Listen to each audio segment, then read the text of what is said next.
आज आपण MPSC मधून मिळणाऱ्या सर्व पोस्ट आणि त्या पोस्टला महाराष्ट्रातील पगार किती याची सविस्तर माहिती घेणार आहोत। त्या अगोदर तुम्ही चॅनलवरती नवीन असाल तर चॅनलला सबस्क्राइब करा आणि MPSC बद्दल संपूर्ण माहिती तसेच MPSCच्या रोजच्या नवीन डेली अपडेट सर्वात अगोदर बघण्याकरिता बेल आयकॉनवरती प्रेस करायला विसरू नका। चला तर मित्रांनो, आजच्या व्हिडिओला आपण सुरुवात करूया। तर प्रत्येक जण जे MPSC ची तयारी करतंय, MPSC ॲस्पायरंट्स जे आहेत त्यांनी तुम्हाला तर माहित असेल की तुम्हाला अभ्यास तर तुम्ही त्याच्यासाठीच करताय की तुम्हाला कोणती पोस्ट हवी आहे, बरोबर।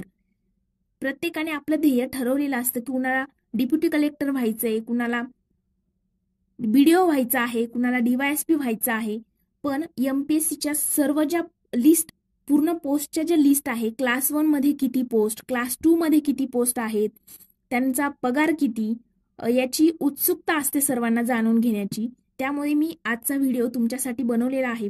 तर मित्रांनो, चला आपण बघूया MPSC तून मिळणाऱ्या सर्व क्लास 1 क्लास 2 च्या पोस्ट आणि त्यांचा महाराष्ट्रातील पगार।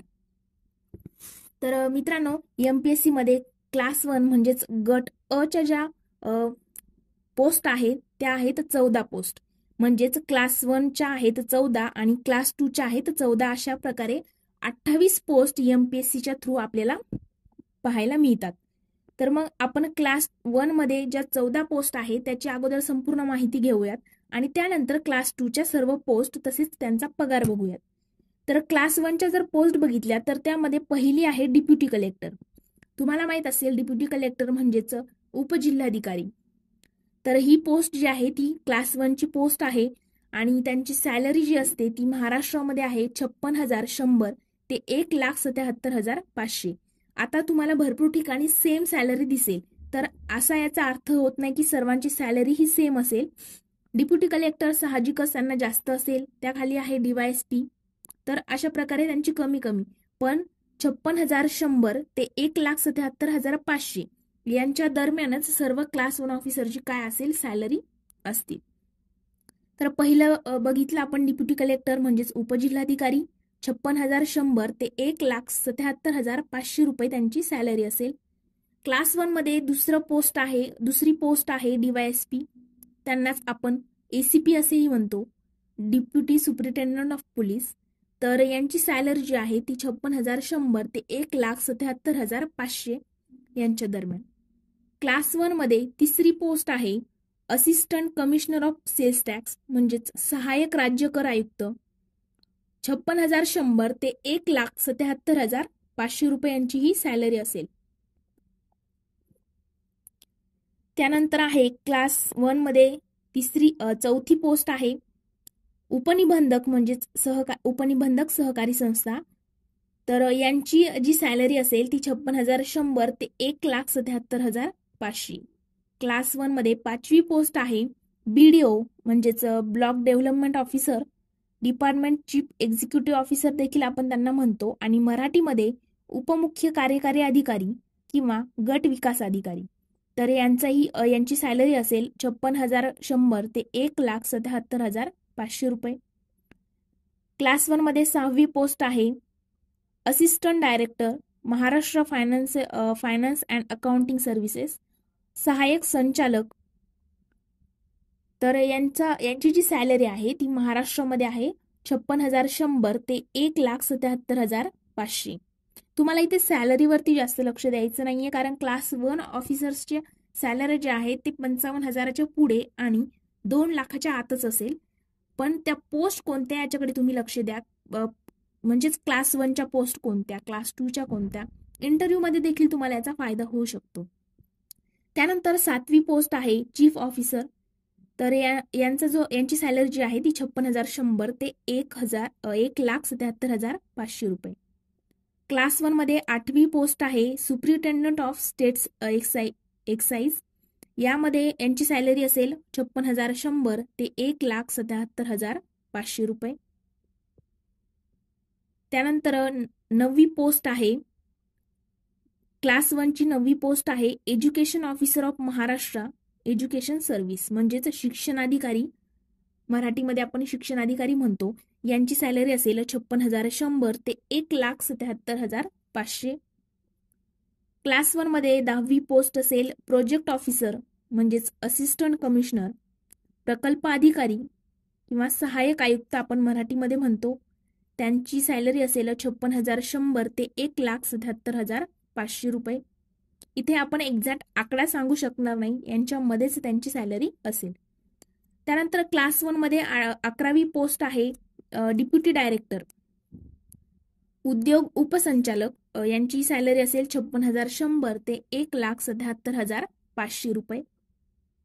त्यानंतर 12वी पोस्ट आहे तहसीलदार. तहसीलदार खूप ठिकाणी तुम्ही ऐकलंही असेल. तुम्हाला यातील काही पोस्ट माहीत असतात, जसं डिप्युटी कलेक्टर आहे, DYSP आहे, त्यानंतर BDO आहे. पण ज्या बाकीच्या पोस्ट आहेत त्या तुम्ही ऐकल्याही नाहीत कधी, त्यांची आपण माहिती या ठिकाणी घेत आहोत. तर 12वी पोस्ट आहे तहसीलदार आणि त्यांची सॅलरी असते 55,100 ते 1,75,500. बघा इथे चेंज झाले. आता अगोदर आपण काय बघितलं, 56,100 ते 1,77,000. इथे आहे 55,000 ते 1,75,000. 13वी पोस्ट आहे क्लास 1 ची असिस्टंट डायरेक्टर म्हणजेच सहाय्यक संचालक. त्यांची सॅलरी असेल 55,100 ते 1,75,000. आणि 14वी आणि शेवटची पोस्ट आहे डिप्युटी डायरेक्टर म्हणजेच प्रोजेक्ट ऑफिसर, उपसंचालक, प्रकल्प अधिकारी. यांची सॅलरी असेल 67,700 ते 2,08,700. तर या ठिकाणी आपण 14 पोस्ट बघितलेल्या आहेत क्लास 1च्या. क्लास 1च्या आपण 14 पोस्ट बघितल्या आणि त्यांची सॅलरी देखील बघितलेली आहे. आता आपण गट ब म्हणजेच क्लास 2च्या आपण सर्व पोस्ट बघणार आहोत. तर क्लास 2 मध्ये पहिली पोस्ट आहे डिप्युटी एज्युकेशन ऑफिसर म्हणजेच उपशिक्षण अधिकारी. ही पहिली पोस्ट आहे क्लास 1 मध्ये, क्लास 2 मध्ये. क्लास 1 मध्ये डिप्युटी कलेक्टर आहे आणि क्लास 2 मध्ये आहे डिप्युटी एज्युकेशन ऑफिसर म्हणजेच उपशिक्षण अधिकारी. यांची सॅलरी असेल 47,600 ते 1,51,100. क्लास 2 मध्ये दुसरी पोस्ट आहे सेक्शन ऑफिसर. यांची सॅलरी असेल 47,600 ते 1,51,100. क्लास 2 ची तिसरी पोस्ट आहे असिस्टंट रिजनल ट्रान्सपोर्ट ऑफिसर. यांची सॅलरी असेल 44,900 ते 1,42,400. क्लास 2 मध्ये चौथी पोस्ट आहे accounting officer of Maharashtra, finance and account service. यांची सॅलरी असेल 44,900 ते 1,42,400. आता तुम्हाला याच्यातील काही पोस्ट अशा वाटतील की क्लास 1 मध्येही आपण ऐकल्यात आणि क्लास 2 मध्येही, पण आता अकाउंटिंग ऑफिसर हा क्लास 1चा वेगळा असेल, क्लास 2चा वेगळा. त्यानंतर 5वी पोस्ट आहे असिस्टंट BDO. तिकडे BDO होती 3 नंबरला, इकडे आहे असिस्टंट BDO.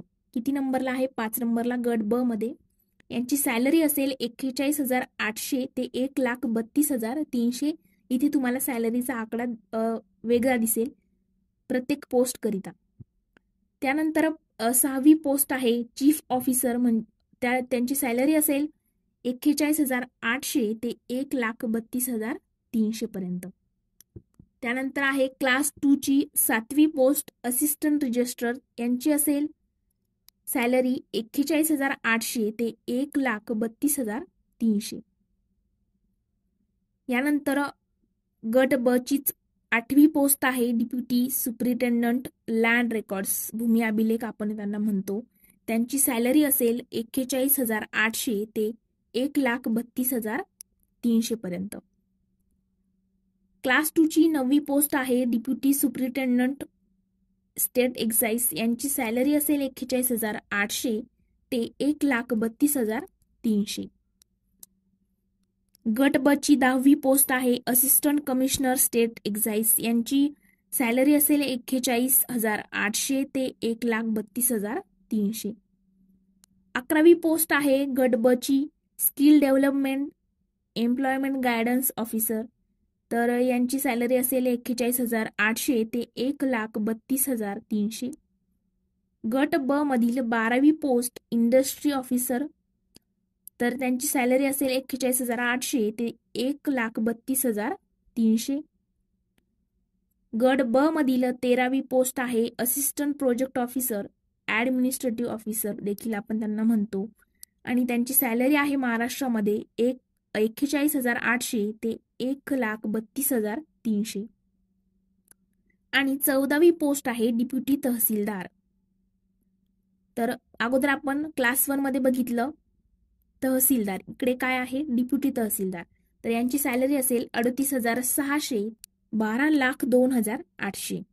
तर या प्रकारे आपण MPSCतून मिळणाऱ्या क्लास 1च्या 14 पोस्ट तसेच क्लास 2च्या 14 अशा तब्बल 28 पोस्ट आणि त्यांची महाराष्ट्रातील सॅलरी किती याचं सविस्तर आपण माहिती घेतलेली आहे. नेक्स्ट व्हिडिओमध्ये आपण PSI, STI, ASOची म्हणजे फक्त सॅलरीच नाही तर PSIचं काम काय आहे, STIचं काम काय आहे, ASO नक्की काय काम करतो, त्यानंतर यांची महाराष्ट्रातील सॅलरी किती याचं संपूर्ण डिटेलमध्ये आपण यांची सविस्तर माहिती घेणार आहोत. तर तुम्हाला आय होप की व्हिडिओ आवडला असेल आणि हो तर व्हिडिओला लाईक, कमेंट आणि मित्रांसोबत शेअर करायला विसरू नका. आणि तुम्हाला कोणत्याही प्रकारची शंका असेल तर आपल्या चॅनलच्या अबाउट सेक्शनमध्ये माझ्या इंस्टाग्राम अकाउंटची मी लिंक दिलेली आहे, तिथे जाऊन तुम्ही मला पर्सनली मेसेज करू शकता. मी तुमचा डाऊट क्लिअर करण्याचा नक्कीच प्रयत्न करेल. Thanks for watching.